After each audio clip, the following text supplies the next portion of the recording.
நம்முடைய ஆண்டவரும் இரட்சகரும் கர்த்தருமாகிய இயேசு கிறிஸ்துவின் நாமத்தினாலே இந்த காலை வேளையில உங்களுக்கு வாழ்த்துதலையும் வணக்கத்தையும் ஸ்தோத்திரங்களையும் கூறிக்கொள்கின்றேன். உன் கண்களை ஏறெடுத்து பார்த்து நீ ஜெபித்து பழக வேண்டும் என்பது ஆண்டவருடைய விருப்பமாயிருக்கிறது. இந்த நாளிலே நாம் எதற்காக ஜெபிக்க வேண்டும், எந்த காரியத்தை மையமாக வைத்து ஜெபிக்க வேண்டும் என்று பார்த்தால், இயேசு கிறிஸ்துவின் பரமண்டல ஜெபத்திலே மத்தேயு 6ஆம் அதிகாரம் 12ஆம் வசனத்திலே சொல்லப்பட்டிருக்கிறது, எங்கள் கடனாளிகளுக்கு நாங்கள் மன்னிக்கிறது போல எங்கள் கடன்களை எங்களுக்கு மன்னியும் என்று சொல்லி ஆண்டவரிடத்துல ஜெபிக்க வேண்டும் என்று சொல்லப்பட்டிருக்கிறது. நாம் பட்ட கடன்களுக்கு பரிகாரம் தேடி ஆண்டவரிடம் போவது அவசியம். ஆனால் பிறர் உன்னிடம் பட்ட கடன்களுக்கு நீ பரிகாரம் செய்யாமல் எப்படி ஆண்டவரிடம் போக முடியும்? பைபிள்ல இயேசு கிறிஸ்து ஒரு கதை சொல்லி இருக்கின்றார். ஒரு மனிதன் ஒரு ராஜாவினிடத்திலிருந்து கடன் வாங்கி இருந்தான். கடனை திருப்பி கொடுக்க அவனுக்கு நிர்வாகம் இல்லாத போது அந்த கடன்பட்டவன் ராஜாவினிடத்திலே போய் மன்னிப்பு மன்றாடி கேட்டான். அந்த ராஜாவும் மனதுலகி அவனுடைய கடன்களை மன்னித்து அவனை அனுப்பிவிட்டான். இந்த மன்னிக்கப்பட்டவன் சந்தோஷமாய் வீட்டுக்கு போய் கொண்டிருக்கிறான்.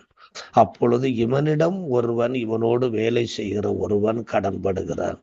அந்த கடன்பட்டவன் வருகிறான். அப்பொழுது இந்த மன்னிக்கப்பட்டவன் அந்த கடன்பட்டவனுடைய கழுத்தை பிடிச்சு அவனை அடிச்சு பணத்தை இப்பொழுதே நீ வை என்று சொல்லி அவனை பிடிச்சு ஜெயில போட்டான். அவன் எவ்வளவோ கெஞ்சியும் கேட்கவில்லை. இந்த முதலில் மன்னிக்கப்பட்டவன் செய்த செயல் குறித்து அந்த ராஜாவுக்கு செய்தி போய் சொன்னார்கள். அப்பொழுது அந்த ராஜா தாம் கொடுத்த மன்னிப்பை கொடுத்தாரே அந்த மனிதனை கூப்பிட்டு, ஏப்பா இப்படி செய்த? நான் உன்னுடைய கடன்களை மன்னித்தேன் அல்லவா? நீயும் அதே மாதிரி உன்னிடத்தில் கடன்பட்டவர்களுக்கு மன்னிக்க வேண்டாமா என்று சொல்லி கேட்டு, நீ இப்படி செய்யாததுனால உன்னை நான் ஜெயிலுக்கு போகிறேன். அதோடு மட்டுமல்ல, நீ என்னிடம் பட்ட எல்லா கடன்களையும் எனக்கு திருப்பி கொடுக்க வேண்டும் என்று சொல்லி அவனை பிடித்து ஜெயிலிலே போட்டார்கள். ஆனால் அந்த மன்னிக்கப்படாதவன் அடி வாங்கினானே, ஜெயிலிலே தள்ளப்பட்டானே, அவன் விடுதலையாக்கப்பட்டான் என்று இயேசு கிறிஸ்து ஒரு இடத்திலே சொல்லுகிறார். செய்ய வேண்டிய பொறுப்புகளை தட்டி கழித்து தாரை வார்த்து போனவர்கள் தங்கள் பொறுப்புகளை உண்மையோடும் உத்தமத்தோடும் செய்யும்படியாக மன்னித்து ஜெபிக்க வேண்டியவர்களாயிருக்கிறோம். மற்றவருக்கு நாம் எதை எப்படி எவ்விதமாக செய்கிறோமோ அப்படியேத்தான் அவைகள் நமக்கும் செய்யப்படும் என்பதை மறந்து போக வேண்டாம். ஆகவே நாம் மற்றவர்களை காயப்படுத்த முயற்சிக்காமல் நமது காயத்திற்கு மருந்து தேடி காயப்படுத்தின அவர்களை மன்னிப்போமாக. நம்மிடம் இருந்தவைகளை பறித்து கொண்டவர்களை நாம் மேலும் மேலும் காயப்படுத்தாமல் அவைகளை மன்னிப்போமாக. அப்பொழுது அது அவர்களுக்கு மன்னிக்கப்படும். கடன்படுதல் என்பது மனித வாழ்வின் தவிர்க்கவியலாத ஒரு செயலாக உள்ளது. தேவைகளுக்காக கடன்படுதல் என்பது ஒன்று காணப்படுகிறது. ஊதாரித்தனத்திற்காக கடன்படுதல் என்ற ஒன்றும் காணப்படுகிறது. பிறருக்காக கடன்படுதல் என்ற ஒன்றும் காணப்படுகிறது. எப்படியாவது பெரிய ஆளாக வேண்டும் என்று நினைத்து கடன்படுகிற 4வது ஒரு நிலையும் இருக்கிறது. கர்த்தராகிய இயேசு கூறிய கடன்படுதல் குறித்து நாம் இப்பொழுது சிந்திக்க வேண்டியதா இருக்கிறது. எங்கள் கடனாளிகளுக்கு நாங்கள் மன்னிக்கிறது போல எங்கள் கடன்களை எங்களுக்கு மன்னியும் என்று ஆண்டவர் இயேசு ஜெபிக்க சொல்லி கொடுக்கிறார். நாம் நம்மிடத்திலே கடன்பட்ட ஒருவனை நாம் மன்னிக்காமல் நாம் பட்ட கடன்களை பிறர் நமக்கு மன்னிக்கும்படியாய் ஆண்டவரிடத்துல போய் ஜெபிக்க முடியாது. நம்மிடத்துல ஒருவன் 5000 ரூபாய் கடன் வாங்கி இருக்கிறான் என்றால் அவன் பட்ட கடனுக்காக அவனுடைய பொருட்களை பிடுங்கி அவனை காயப்படுத்தி அவனை துன்பப்படுத்தி அவனை உபத்திரவப்படுத்துகிறோம். ஆனால் நாம் இன்னொருத்தரிடத்திலே 10,000 கடன் வாங்கி இருக்கிறோம். ஆனால் அந்த 10,000 கடன் கொடுத்தவன் நம்மிடத்திலே வந்து கடனை கேட்கும் பொழுது நாம் அவனுக்கு நாம் ஆண்டவரிடத்துல போய் சொல்ல, ஆண்டவரே நான் பட்ட கடனை எனக்கு மன்னிங்க, அவங்க மன்னிக்கும்படியாக உதவி செய்யுங்க என்று சொல்லி ஆண்டவரிடத்துல கேட்க முடியாது. உன்னிடம் கடன்பட்ட அந்த 5,000 ரூபாய் கடன்பட்டவனுக்கு நீ என்ன செய்தாயோ அதுதான் உனக்கும் செய்யப்படும். ஆகையினால் தான் இயேசு கிறிஸ்து சொல்லுகிறார், எங்கள் கடனாளிகளுக்கு நாங்கள் மன்னிக்கிறது போல எங்கள் கடன்களை எங்களுக்கு மன்னியும். பிறர் நமக்கு செய்ய வேண்டிய கடமைகளை செய்யாவிட்டாலும் அவர்களை மன்னியுங்கள். ஏனெனில் நீங்களும் யாருக்காவது செய்ய வேண்டிய கடமையை செய்யாதிருந்திருக்கலாம். நீங்கள் மன்னித்தால் உங்களுக்கும் அது மன்னிக்கப்படும். ஒருவன் தன்னிடம் எல்லாம் இருந்தும் உனக்கு எதுவும் செய்யாதிருந்திருப்பானால் அவனை மன்னித்து விடு. ஏனெனில் நீயும் யாருக்கோ செய்யாமல் விட்ட கடன் உனக்கும் மன்னிக்கப்படும். ஒருவன் உன்னிடமிருந்து எதையாவது வாங்கி இருந்து அதை உனக்கு செய்யாதிருந்தால் அவனுக்கு மன்னித்து விடு.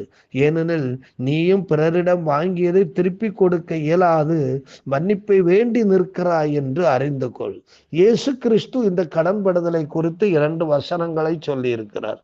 மத்தேயு 5ஆம் அதிகாரம் 42ஆம் வசனத்திலே இயேசு கிறிஸ்து சொல்லி இருக்கிற வார்த்தைகளை நாம் கவனிப்போம். உன்னிடத்தில் கேட்கிறவனுக்கு கொடு, உன்னிடத்தில் கடன் வாங்க விரும்புகிறவனுக்கு முகம் கோணாது. உன்னிடத்தில் இருக்கிறது என்றால், உன்னிடத்தில் ஒருவன் கடன் கேட்டால் அவன் உனக்கு திருப்பி தருவான் என்று நினைத்து கொண்டு நீ அவனுக்கு கடன் கொடுக்காதே. ஏனென்றால் உன்னிடத்திலே தாராளமாய் இருக்கிறது.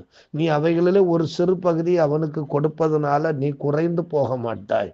ஆண்டவரிடத்தில் ஜெபித்து விட்டு உன்னிடத்தில் இருக்கிறதுக்கு தகுந்தபடி அவன் கஷ்டப்படுகிறான், அவன் இல்லாததுனால தானே கஷ்டப்படுகிறான் என்று சொல்லி அதை அவனுக்கு கொடுத்து விடு என்று ஆண்டவராகிய இயேசு கிறிஸ்து அழகாக நமக்கு சொல்லுகிறார். இருக்கிறது இல்லாததன் படி அல்ல, இருக்கிறதன் படி. ஒருவன் கேட்கிறான் என்பதனாலே நீ இன்னொருத்தனிட்டிருந்து கடன் வாங்கி எடுத்து நீ மற்றவனுக்கு கொடுக்க வேண்டும் என்று நினைக்காதே. உன்கிட்ட இருந்தால் நீ கடன் கொடு.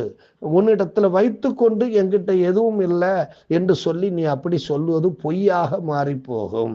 இருந்தால் கடன் கொடு, அது திரும்பி வரணும்னு நினைக்காத. ஏன்னா லூக்கா 6ஆம் அதிகாரம் 35ஆம் வசனத்துல இயேசு கிறிஸ்து இப்படி சொல்லுகிறார். லூக்கா 6ஆம் அதிகாரம் 35ஆம் வசனம், உங்கள் சத்துருக்களை சிநேகியுங்கள், நன்மை செய்யுங்கள், கைமாறு கருதாமல் கடன் கொடுங்கள், அப்பொழுது உங்கள் பலன் மிகுதியாயிருக்கும். உன்னதமானவருக்கு நீங்கள் பிள்ளைகளாயிருப்பீர்கள். அவர் நன்றி அறியாதவர்களுக்கும் துரோகிகளுக்கும் நன்மை செய்கிறாரே. கைமாறு கருதாமல் திருப்பி தருவாங்கன்னு நினைச்சு கொண்டு கடன் கொடுக்காதே. கொடுத்த கடனை ஒரு கஷ்டப்படுகிறவனுக்கு நான் கொடுத்தேன் என்று சொல்லி விட்டு விடு. ஆனால் கடன் வாங்கி கடன் கொடுக்காதே என்பதுதான் ஆண்டவருடைய போதனை.